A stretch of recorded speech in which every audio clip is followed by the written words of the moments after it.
రైతు సోదరులకు నమస్కారం. ఈరోజు వచ్చేసి మాన్యువల్ సీడర్ ఎలా ఇన్స్టాల్ చేయాలో, ట్రిప్స్ ఎలా చేంజ్ చేసుకోవాలో, మరియు ఏ విధంగా చేస్తే స్పీడ్గా వర్క్ అవుతుందో మనం చూద్దాం.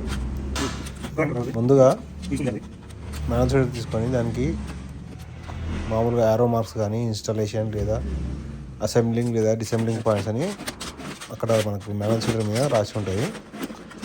అక్కడ మనం 4 స్క్రూలు వస్తాయి. ఆ 4 స్క్రూలో 2 స్క్రూలు ఇప్పేసి డిసెంబ్లింగ్ పాయింట్ కానీ అసెంబ్లింగ్ పాయింట్ కానీ 2 స్క్రూలు ఇస్తే మనకు ఒక పీస్ అనేది బయటికి వెళ్తుంది. మొత్తం టీత్స్ కానీ స్పేసర్స్ కానీ అక్కడ నుంచి ఓపెన్ చేసుకోవాల్సి ఉంటుంది. 4 స్క్రూస్ ఇప్పుడు మాత్రం ఓపెన్ చేయొద్దు. అలా ఓపెన్ చేస్తే ఆ వీల్ అనేది రౌండ్గా తిరుగుతుంది. పైన చూపించిన విధంగా మొత్తం తీసేసినాక స్పేసర్ ఇన్స్టాల్ చేసుకోవాలి ఫస్ట్ లాస్ట్ దగ్గర. దాని తర్వాత 1 by 1 ఒక స్పేసర్, ఒక టీత్ లాగా సెట్ చేసుకోవాలి.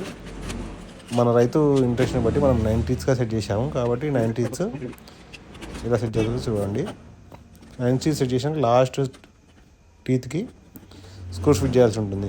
ప్రతి టీత్కి స్క్రూస్ అవసరం ఉండదు. స్క్రూస్ ఫిట్ చేసిన వెంబడే ఈ పైప్ ఇలా స్క్రూస్ లూజ్ చేసుకొని అలా చూపించిన విధంగా స్క్రూస్ ఎక్కువ లూజ్ చేయాల్సిన అవసరం లేకుంటుంది. లైట్ లూజ్ చేసి ఆ పైప్ ఎక్కించి మళ్ళీ టైట్ చేసుకోవాలి. తర్వాత ఆ పైప్ మొత్తం ఇన్స్టాల్ చేసిన తర్వాత దానికి కింద ఒక వీల్ వస్తుంది. ఆ వీల్ను సెట్ చేసి వీళ్ళకి వచ్చే ఆ రాడు మొత్తం దానికి ఇన్స్టాల్ చేసిన తర్వాత స్ప్రింగ్స్ ఎక్కియాల్సింది. ఆ స్ప్రింగ్స్ ఎక్కించేసి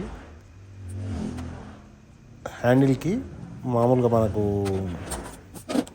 గ్రిప్స్ అని వస్తాయి. ఆ గ్రిప్స్ని మనము ఇన్స్టాల్ చేసుకుంటాం. మన షాప్లో వీటితో పాటు solar fencing, tarpaulins, heavy premium quality tarpaulins కూడా అందుబాటులో ఉన్నాయి.